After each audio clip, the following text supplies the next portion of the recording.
Tahukah Anda bahwa Yesus mau kita bersatu? Salah satu doa Yesus kita baca sama-sama dalam Yohanes 17 ayat yang ke-11. Lalu kita pindah ayat 20 sampai 23 karena waktu tidak cukup, waktu saya cuma 25 menit.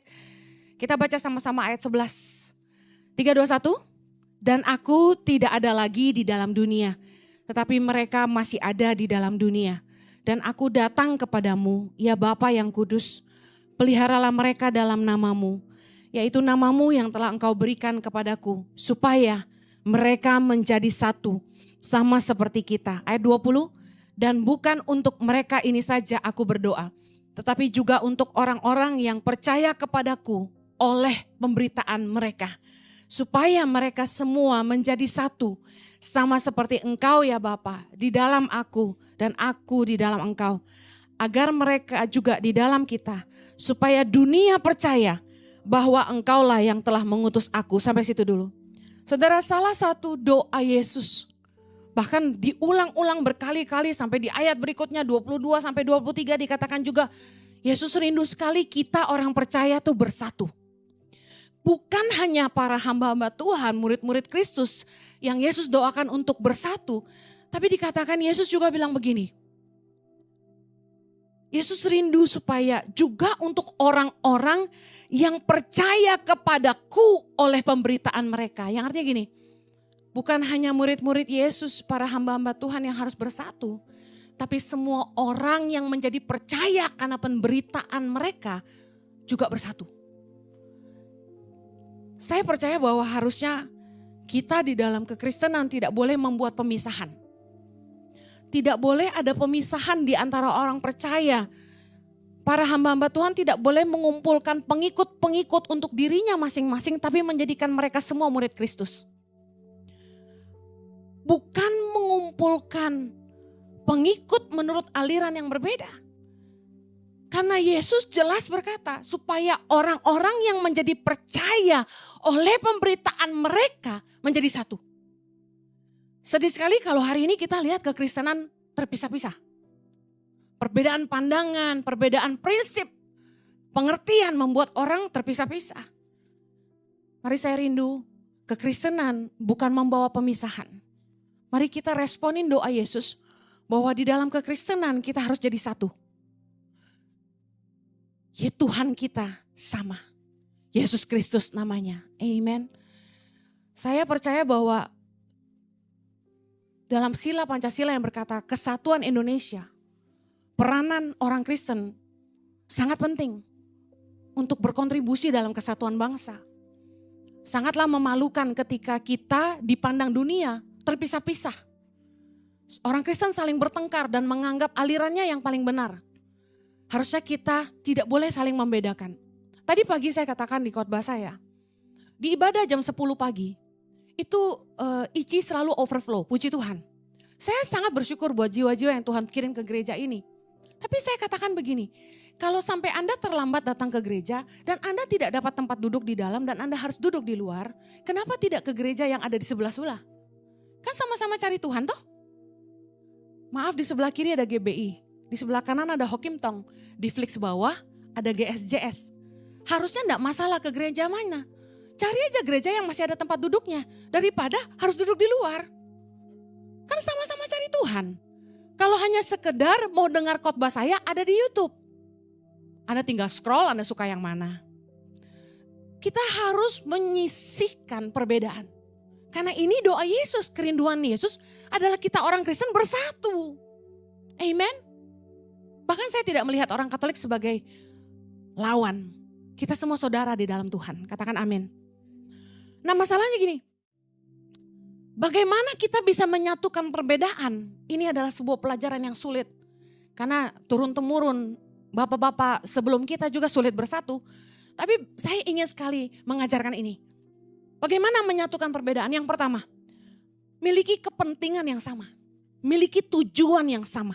Amos 3 ayat 3 berkata, berjalankah dua orang bersama-sama jika mereka belum berjanji? Dalam terjemahan ini kurang tepat, maaf. Kita akan lihat dari terjemahan MILT, Modified Indonesian Literal Translation. Dikatakan gini, apakah dua orang akan berjalan bersama-sama kecuali jika mereka telah bersepakat. Nah, orang tidak akan bisa jalan sama-sama, tidak mungkin ada kesatuan kalau tidak sepakat. Kalau kita bawa kepentingan kita masing-masing bukan kepentingan Tuhan, perselisihan, iri hati, roh kompetisi itu sulit dihindari. Yang mengerti katakan amin. Suami istri, kalau tidak punya kepentingan yang sama, tidak sehati, akan terjadi kompetisi. Teman sepelayanan, kalau tidak punya kepentingan yang sama, akan berkompetisi. Dulu saya worship pastor di gereja kami waktu saya masih kuliah. Dan lucu sekali ketika mulai terjadi pertikaian antara singer dan worship leader. Tentang siapa yang dijadwal paling banyak. Orang suka iri hati, mendengki. Padahal begini, kepentingannya harus sama. Kita di sini buat apa? Kita di sini untuk melayani raja segala raja. Kita enggak pusing siapa yang Tuhan pakai, harusnya kan gitu. Nah, roh kompetisi jelas melawan firman Allah. Kita enggak perlu bersaing. Kita harus sama. Kita bersatu untuk Tuhan. Amen. Alangkah memalukan kalau dunia lihat ada pertengkaran di antara hamba-hamba Tuhan. Karena itulah saya selalu minta, tolonglah jemaat Tuhan enggak usah meresponi orang-orang yang mengata-ngatai saya. Saya hargai kasih jemaat buat saya. Tapi alangkah baiknya kalau kita tidak menambah kericuhan yang ada dengan pendapat kita yang berbeda.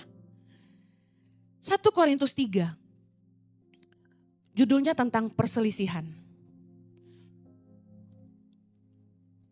Ayat 3 bilang gini, karena kamu masih manusia duniawi. Sebab jika di antara kamu ada iri hati dan perselisihan, bukankah hal itu menunjukkan bahwa kamu manusia duniawi, bahwa kamu hidup secara manusiawi? Firman Tuhan Rasul Paulus mengajar kita bahwa kalau kamu tuh masih hidup dalam iri hati dan perselisihan, berarti kamu manusia duniawi. Manusia rohani tidak mengejar hal-hal yang seperti ini. Perselisihan harusnya tidak boleh ada. Filipi 2 ayat 21 berkata gini, sebab semuanya mencari kepentingannya sendiri, bukan kepentingan Yesus Kristus. Kalau kepentingan sendiri akibatnya ini, perselisihan, iri hati. Gereja siapa lebih besar? Gereja siapa lebih mewah? Pengikut siapa paling banyak? Jadi fokusnya nggak esensi duniawi gitu loh. Tapi kalau kita berlomba-lomba seperti yang Rasul Paulus katakan, kita ini seperti dalam gelanggang pertandingan, marilah setiap orang bertanding, berlomba, mengejar panggilan surgawi. Artinya gini, kita berlomba-lomba memenangkan jiwa. Bukannya berkompetisi tentang siapa yang lebih terkenal, siapa yang lebih tenar, gereja siapa yang paling besar, itu kayak gak penting banget gitu. Kami undang hamba-hamba Tuhan, gembala-gembala di Moi, untuk makan malam sama-sama. Udah 2 kali. Kita yang ciang. Saya sama Pastor Jojo yang traktir makan kan. Mereka senang. Karena mereka bilang gini, jarang gereja gede mau undang kita makan. Apa yang kita bicarakan di makan malam itu? Kita tanya sama Pastor Andrew, Gembala GSS, gimana bro? Kamu baik-baik aja? Ada masalah apa? Wah, ada kesaksian apa? Lagi bangun gereja. Wah, keren, luar biasa. Terus, lagi gimana? Ada masalah apa? Dia ada masalah apa? Saya doain sepenuh hati. Kemudian kita tanya sama Gembala Hokim Tong, Pak gimana Pak? Wah dia udah mau pensiun, mau diganti. Saya tahu perasaan beliau gitu. Udah mau pensiun tuh terus mau ngapain? Wah kita doain sungguh-sungguh. Kita kasih semangat, Pak terus melayani. Gak ada pensiun dalam melayani, yang pensiun tuh posisi. Betul gak? Kita saling menyemangati. Dan yang luar biasa ini keren. Waktu GSJS kick drumnya rusak, mereka naik ke atas ini, mereka bilang gini, boleh pinjem gak kick drum? Boleh, pinjem aja, kita punya kan satu lagi, kasih. Kemudian 1 kali perjamuan kudusnya kurang. Mereka naik ke atas, bilang sama sekretaris gereja, boleh pinjam perjamuan kudus? Sekretaris gereja tanya saya, Bu ini GSJS kehabisan perjamuan, butuh berapa? 3.000, waduh kita juga kurang kalau 3.000. Banyak amat. Terus katanya separuh deh, 1.500, boleh angkut. 1.500 dibawa turun ke bawah. Gimana gantinya katanya? Udah santai, bulan depan aja kalau udah mau perjamuan kudus lagi saya bilang. Kita saling bantu, gak pernah terjadi. Amen. Hati kita harus sama untuk kepentingan Kristus. Bukan buat cari nama. Amen. Kalau perlu kita satu kali ibadah rame-rame. Satu mall. Benar gak? Saya bilang sama Jojo.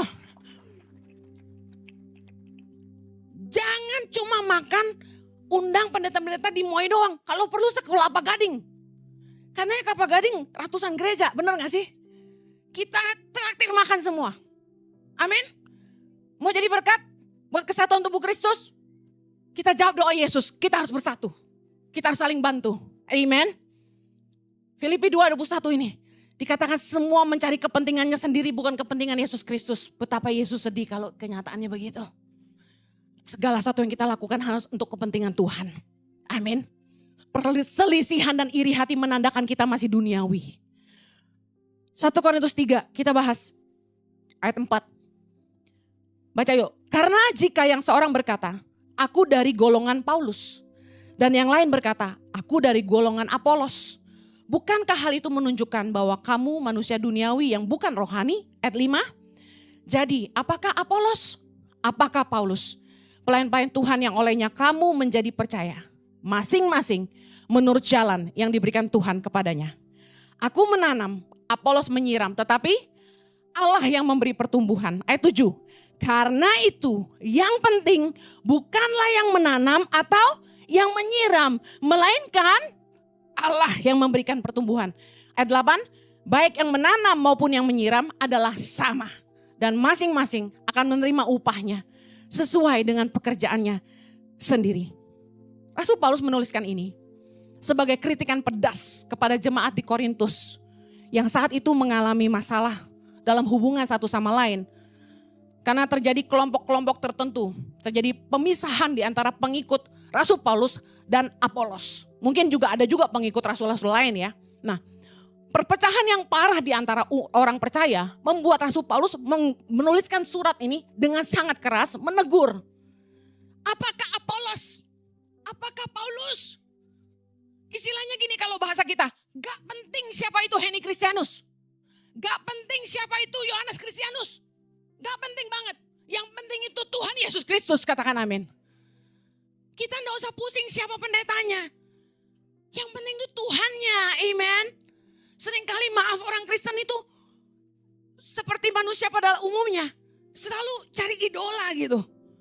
Wah, saya pengikutnya Henny Kristianus gitu. Saya ngefansnya sama Ibu Henny gitu.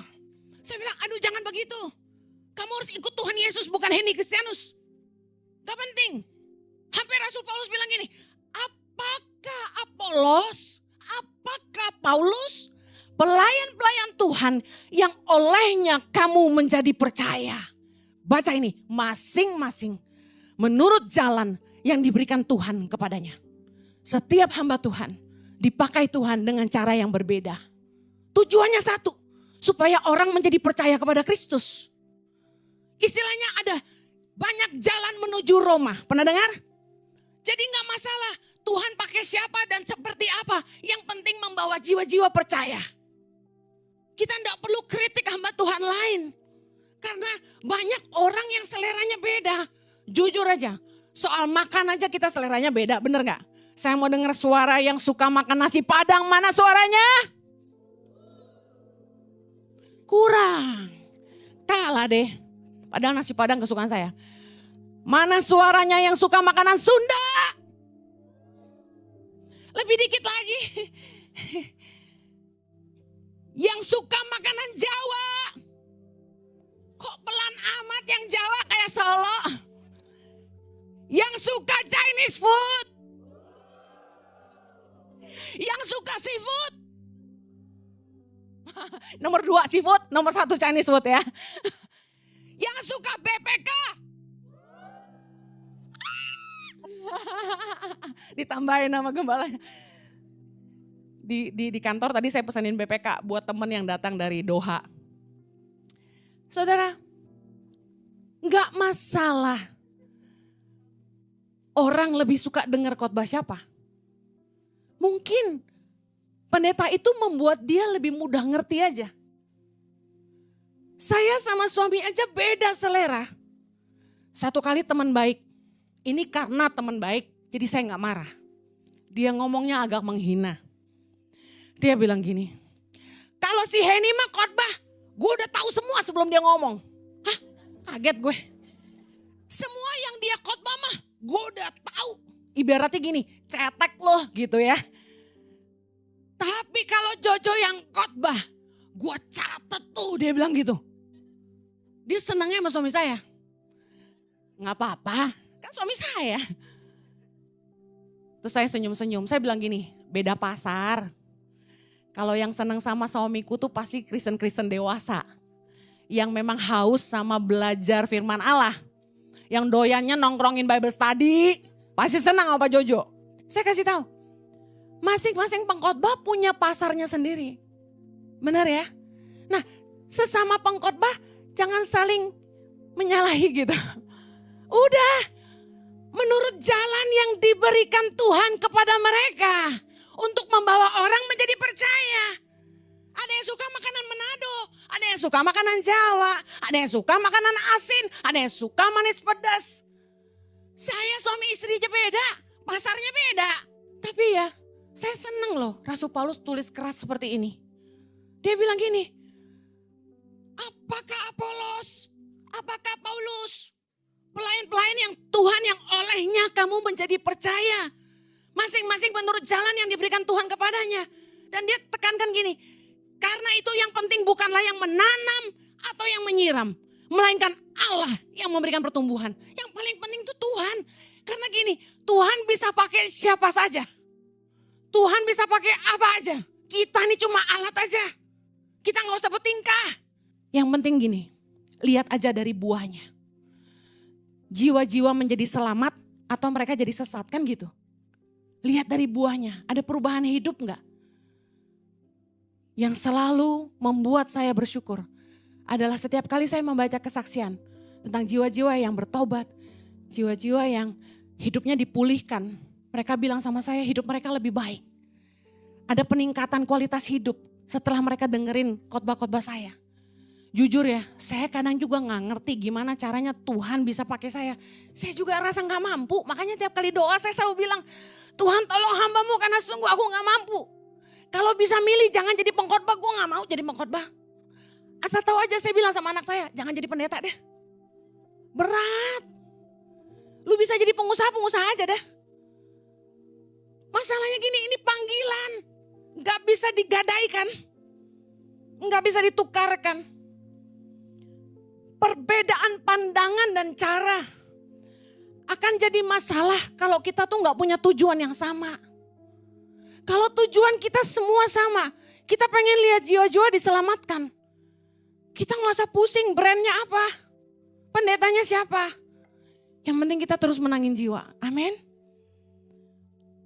Gak perlu kan suami istri ribut siapa yang penghasilannya lebih besar, kalau tujuannya sama, ada amin. Gak perlu kan suami istri ribut jasa siapa yang lebih gede. Gua yang udah ngelahirin anak. Gua dari kurusnya dikendut. Gua yang udah buang hidup gua demi lo. Gitu kan. Kalau istri udah marah kan gitu-gitu kan ya. Aku sudah berkorban. Nyesel gua kawin sama lu. Tau gitu gua kawin sama si itu. Kita bertengkar tuh kayak kadang-kadang kayak gak penting gitu. Intinya gini, kalau tujuan kita sama kita tuh sepakat gitu loh. Saya bersyukur punya suami yang meski beda kami sepakat. Kami sepakat untuk menghidupi kehendak Tuhan dalam hidup kami.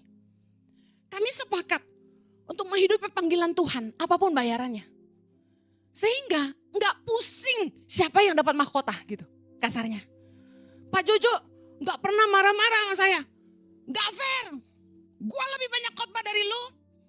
Gue khotbah lebih lama dari lu. Gue lebih jago khotbah dari lu. Firman Tuhan gue lebih hebat dari lu. Kenapa lu yang ngetop? Gitu gak pernah. Gak pernah. Kenapa? Karena yang penting dia lihat gini. Buahnya. Bahwa Tuhan pakai istri saya. Kita lihat buahnya. Kita sepakat. Saya kasih tahu. Saya gak pernah menginginkan apa yang Tuhan berikan hari ini.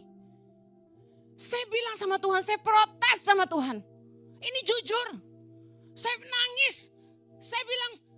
Tuhan, kenapa saya? Kenapa enggak Jojo aja? Secara wajah udah dia lebih cocok jadi artis. Secara confident dia punya. Dia ramah, baik hati. Suka bicara, suka difoto. Sama semua orang dia baik. Kalau orang deketin saya takut. Jadi saya bilang, kenapa saya? Kenapa enggak Jojo? Tuhan, saya protes sama Tuhan, tahu gak sih? Ini benar, ini real. Anda tahu gak, pertama kali saya tahu saya viral, saya ketakutan. Saya udah tahu hari ini akan jadi hari ini, tahu gak? Gue udah tahu. That's it lah, abis ini gue diserang orang banyak.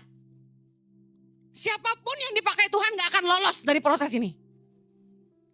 Makanya saya dari hari pertama udah ketakutan. Tuhan tolongin saya, sampai saya bilang sama suami saya gini. Udah mulai sekarang jangan ada live streaming lagi. Khotbah gue lu edit dulu. Sampai gue salah ngomong tolong dipotong. Kapok gak sih? Sosial media zaman sekarang mengerikan bukan? Cari musuh kita. Gak ada ampun dalam kekristenan. Semua hakim semua. Sampai saya pernah ngomong kan. Jadi pendeta tuh gak boleh salah. Gak ada maaf bagi kita. Jangan gitu ya. Yuk, kalau kita mau bersatu kita harus punya kepentingan yang sama. Semua untuk Tuhan, bagi Tuhan, dan hanya untuk Yesus Tuhan kita. Haleluya. Yang kedua, bagaimana menyatukan perbedaan? Kita harus saling mengasihi. Yohanes 15 ayat 12 sampai 13 bilang gini. Inilah perintahku, yaitu supaya kamu saling mengasihi seperti aku telah mengasihi kamu. Tidak ada kasih yang lebih besar daripada kasih seorang yang memberikan nyawanya untuk sahabat-sahabatnya. Kasih pasti mau berkorban. Orang yang gak punya kasih pasti mengorbankan orang lain. Kalau kita tuh ada perbedaan, cuma kasih yang bisa menyelesaikan. Ingat waktu kita masih pacaran, yang pernah pacaran katakan, kita beda bukan sama pasangan kita. Saya masih ingat pertama kali saya pacaran sama Jojo. Valentine malam pertama. Dia ngajak saya makan sate kambing di Jalan Sabang ya, karena ini di Jakarta pasti paham. Yang di corner tuh bukan restoran, warung bos. Dan saya seumur-umur belum pernah makan kambing waktu itu.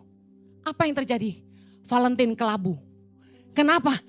Habis makan sate kambing, saya sakit kepala. You know why? Dagingnya keras banget. Maklum masih SMA, nggak punya modal traktir gua. Makan di kaki lima, sate kambingnya keras pula. Susah banget gigitnya. Lah namanya orang lagi pacaran kan gue juga malu makan melepet-melepet gitu kan. Jadi waktu gak bisa gigit, Anda bayangin masa saya lepeh depan dia. Minta tisu sayang, minta tisu. Buat peragaan. Thank you, you're the best my baby. Bayangin, dating Valentine pertama. Diajak makan sate kambing kaki 5. Keras gak bisa gigit. Enak, enak.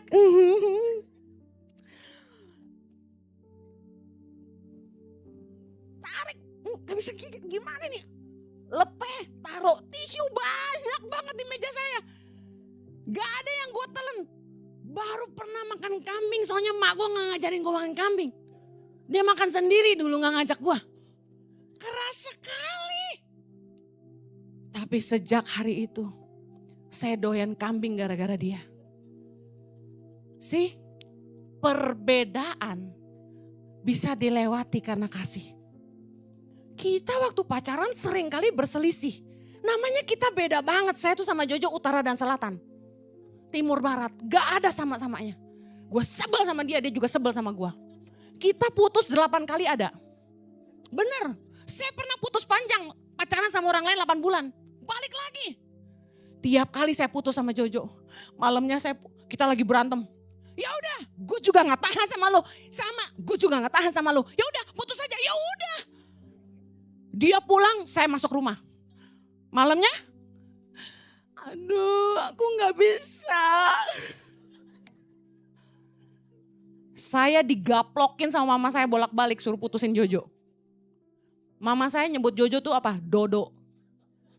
Nih mak gue nih.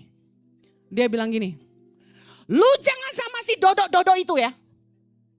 Tanpa bandel, dia bilang gitu. Soalnya udah kumisan hitam kurus cekin gitu dia. Rambut belah dua, teng-teng gitu.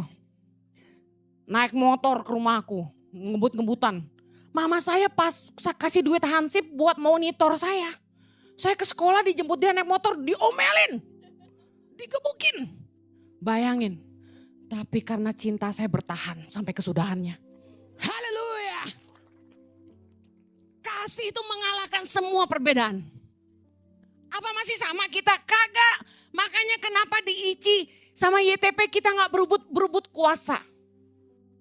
Anda tahu, Tangan Pengharapan, Tuhan kasih visi buat saya sebagai founder. ICI, Tuhan kasih visi saya sebagai founder ICI. Tapi gembalanya siapa?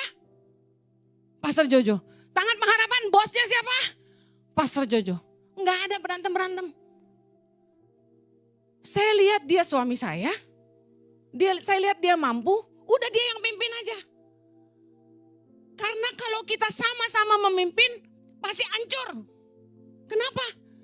Bapak bilang A, ibu bilang B. Apa gak sakit kepala yang kerja? Kasih itu membuat perbedaan itu jadi gak masalah gitu loh. Saya cinta suami saya, cinta setengah mati. Ya udah kasih semua posisi gitu kan. Kan kita istri, kepala bisa melotot, leher keras, dia gak bisa gini-gini. Tapi itu gak terjadi. Saya jarang menekan suami saya seperti itu. Jarang berarti pernah. Pernah itu kalau saya lihat itu esensi. Melanggar misalnya undang-undang, kebenaran dan pertimbangan-pertimbangan bijak lainnya saya pasti keras. Seperti pemakaian dana yayasan saya pasti keras. Tapi kalau sifatnya tentang running everyday, dia mau ngomong apa aja sama staff, gak perlu diskusi sama saya juga gak pernah tanya. Kalau staff saya bilang gini, Bu, Bapak bilang begini gimana dong? Saya selalu jawab, he is the boss, just follow. Saya gak mau bertengkar. Kalau ada kasih, orang gak akan suka berselisih. Perbedaan gak boleh jadi masalah. Perbedaan itu jadi selesai karena kasih. Amen. Kalau kita saling mengasihi, kita gak senang lihat saudara kita susah. Firman Tuhan berkata, Roma 12 ayat 15, bersukacitalah dengan orang yang bersukacita dan menangislah dengan orang yang menangis. Kalau kita saling mengasihi, kita tidak tertawain kesusahan orang lain. Amen. Yesus bilang dalam Yohanes 13 ayat 35. Dengan demikian semua orang akan tahu bahwa kamu adalah murid-muridku. Yaitu jikalau kamu saling mengasihi. Kita mana bisa sama. Suami istri aja beda. Tapi bagaimana kekristenan bisa jadi saksi? Adalah ketika kita saling mengasihi meskipun kita berbeda. Perbedaan pandangan membuat orang bertengkar tapi kasih bisa menyatukan. 1 Korintus 13 bilang gini. Ayat yang kedua, sekalipun aku mempunyai karunia untuk bernubuat dan aku mengetahui segala rahasia dan memiliki seluruh pengetahuan dan sekalipun aku memiliki iman yang sempurna untuk memindahkan gunung, tetapi jika aku tidak mempunyai kasih, aku sama sekali tidak berguna.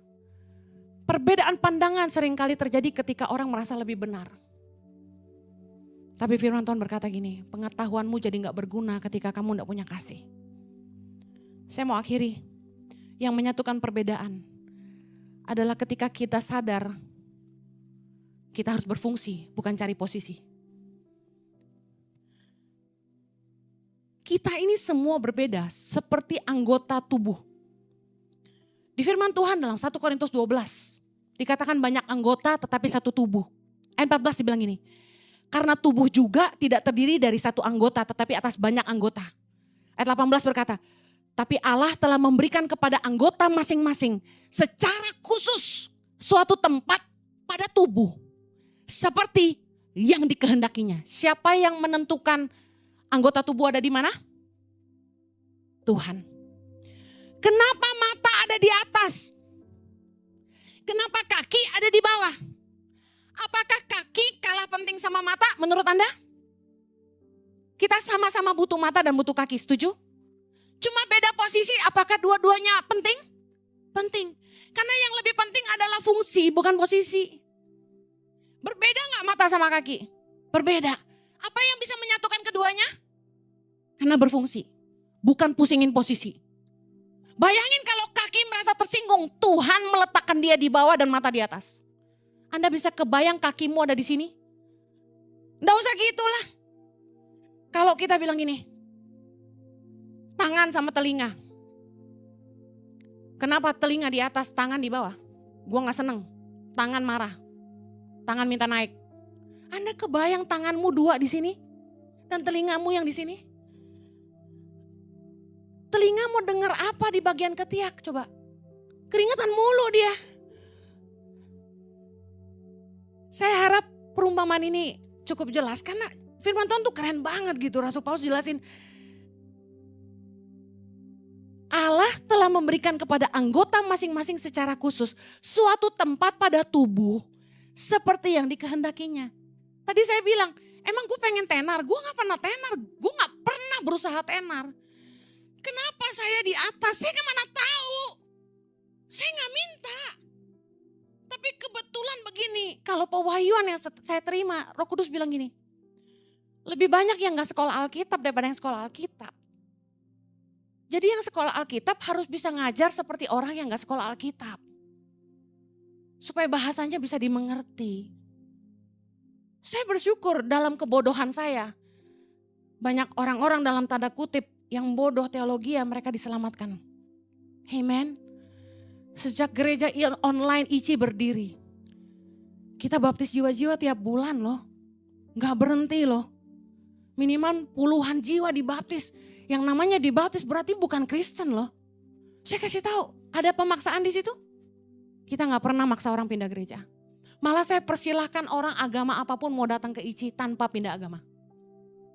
Kita bukan nyebarin agama. Kita beritakan tentang Kristus dan kasihnya. Amen. Saya khotbah selalu pakai ayat, gak ada tipu-tipu. Kalau orang bilang kamu motivator gak apa-apa. Kalau dengan cara saya khotbah seperti motivator, banyak jiwa-jiwa yang datang sama Tuhan, saya mau jadi motivator. Why not? Amen. Terakhir. 1 Korintus 12 ayat 21 bilang gini, jadi mata tidak dapat berkata kepada tangan, aku tidak membutuhkan engkau. Kepala tidak dapat berkata kepada kaki, aku tidak membutuhkan engkau. Perbedaan harusnya bukan jadi masalah. Tapi perbedaan berarti kita saling membutuhkan. Saya percaya bahwa kunci dari menyatukan perbedaan adalah kasih. 1 Korintus 12 ayat 25 berkata gini. Supaya jangan terjadi perpecahan dalam tubuh. Tetapi supaya anggota-anggota yang berbeda itu saling memperhatikan. Bukan saling mengkritik, bukan saling menghakimi. Karena firman Tuhan berkata, kita harusnya menguji pekerjaan kita sendiri. Mengawasi pengajaran kita sendiri. Tapi supaya tidak ada perpecahan, yang kita harus lakukan adalah saling memperhatikan. Artinya apa? Yang kita pandang lemah, harusnya kita bantu. Yang kuat, harusnya menolong yang lemah. Kalau fokus kita adalah membantu, kita tidak akan biarin orang jatuh. Yang terpenting sekali lagi bukan posisi tapi fungsi. Untuk sampai kepada tujuan supaya orang mengenal Tuhan, kita harusnya bekerja sama. Fokus membangun apa yang Tuhan percayakan di tangan kita. Saya akhiri dengan Yohanes 21. Ayat 21 bilang ini. Ketika Petrus melihat murid itu, ia berkata kepada Yesus. Maksudnya Yohanes. Tuhan, apakah yang akan terjadi dengan dia ini? Petrus tanya sama Yesus, gimana nih sama Yohanes? Ayat 22, mari baca apa Yesus jawab. Jawab Yesus, jikalau aku menghendaki supaya ia tinggal hidup sampai aku datang, itu bukan urusanmu. Tetapi engkau ikutlah aku. Yesus ngajarin kita. Apa yang Yesus mau kerjakan dalam hidup orang lain itu bukan urusan kita. Bagian kita adalah fokus ikut Yesus.